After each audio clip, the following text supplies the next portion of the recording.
Hello, family. Most welcome. Here we are again. Now, have you met nice people? Oh, are you a nice person?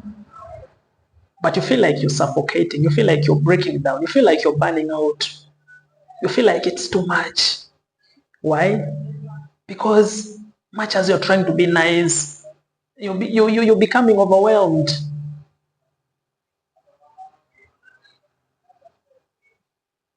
You feel like you should say no, but you can't say it. Now, when you see a nice person, be careful.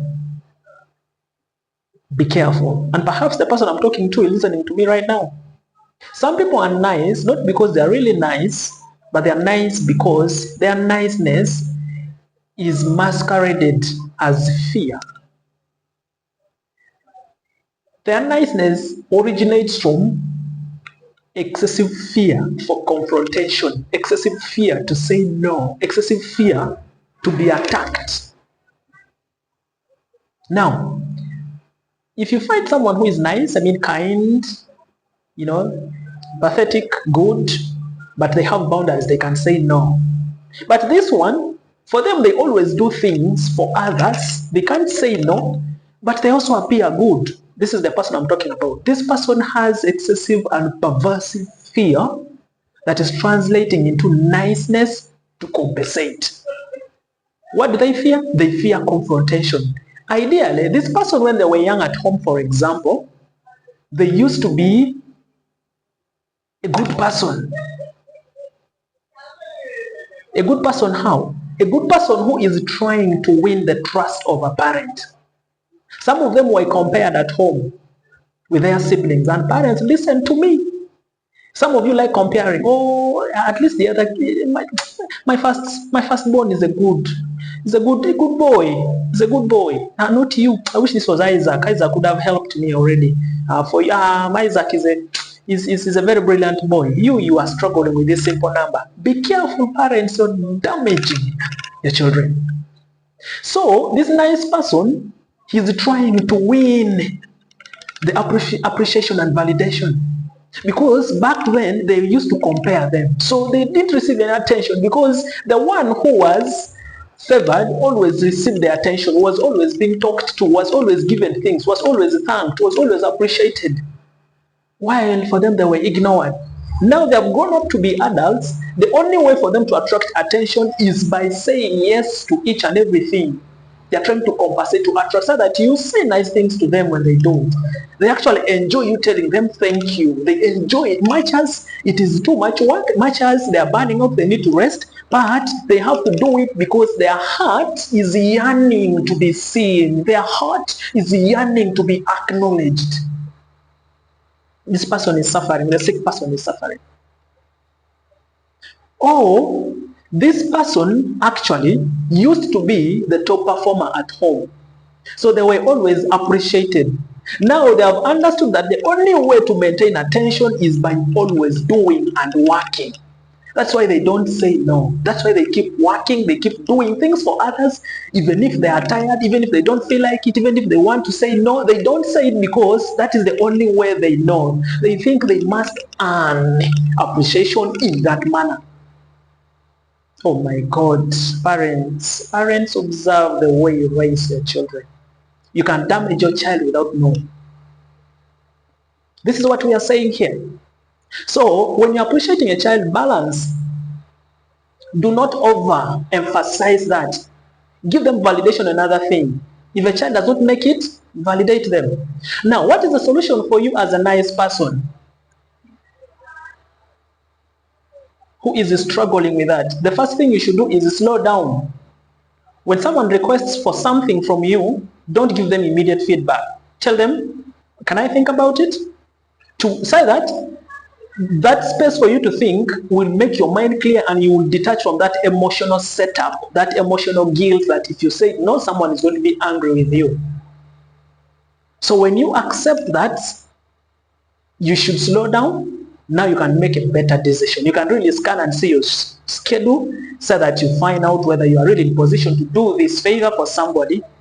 These are the people who are even used from workplaces.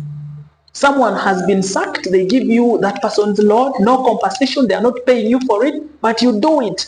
You don't even ask questions. You are my boss. Yeah, it's fine, it's all right. But you know, idea they're supposed to be compensated for that, but you don't ask for it. Why?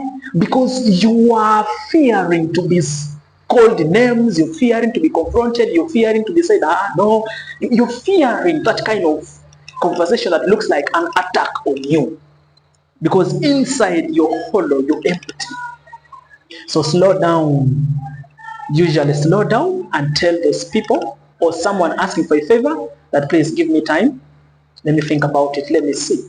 Then after you get back to them, sometimes you don't even get back to them. Just keep quiet. They will understand the message, or they will come back and say, I was waiting for feedback. And then you say, oh yeah, I noticed that I'm not able to help you. That's all. Because you will have mentally detached yourself from that guilt and trap. Another thing that nice people suffer from is the idea of exchanging what they do for affection. They were deprived of this by their parents or by someone who raised them or somebody close to them. So they think by extra, by overdoing, they can attract some attention. Then the other one is the parents may be strict. This one, especially strict parents. Strict parents don't allow children to form their own opinions. They don't allow children to disagree. They don't allow, okay, a child at some point may not have their independent mind, but when they are building it, you need to give them different options so that they choose from the different options. For example, if there are 3 pairs of shoes, bring all the 3 pairs and ask the child, oh, which one would you like to wear? Is it this one, this one, this one? Let them choose. By that, you are giving them the ability to exercise choice. You're giving them the potential to be able to choose. There, you're feeding their independent growth muscle. And that is very important. Tomorrow, that child can grow up and say, no, I don't want that kind of shoe. I don't want this. They can say no when they know they can't do something. So as a parent, make sure you don't become over strict that you don't even allow a child to give an opinion. Your work is to frame their options. Then they make choices within the options you've provided. I can't emphasize this enough, but trust me, this is destroying people. The problem that doesn't stay when someone is young. When they grow up, they are the ones who are used in the community, used in the workplace, used in relationships, used in workplaces, used everywhere. Independent muscle is very important. So don't be strict on your child. That strictness usually doesn't allow them to form their opinions, their ideas, their independent thoughts. So please, if you're a nice person and you're feeling like you're suffocating, that is what you're suffering from. First, you need to slow down to say yes. And then second, of course, you need to deal with your childhood wounds. Go see a psychologist, go see a therapist, go see a counselor, so that you need to dig that, make peace with it, and then stroke yourself until you grow or outgrow that wound. Otherwise, it's going to dictate your life. You're going to be frustrated. If you're already in a relationship, even that relationship you're in, you might realize that you attracted somebody who is always depending on you giving and doing for them. That's a problem. You always send this impression and the vibe out there that you're ready to overdo things for other people. And the first people you attract there are the needy ones, not the ones who need you. The ones who are needy. So please do yourself a favor. Slow down your responses, but go see a therapist. I hope this was helpful. Thank you. Cheers.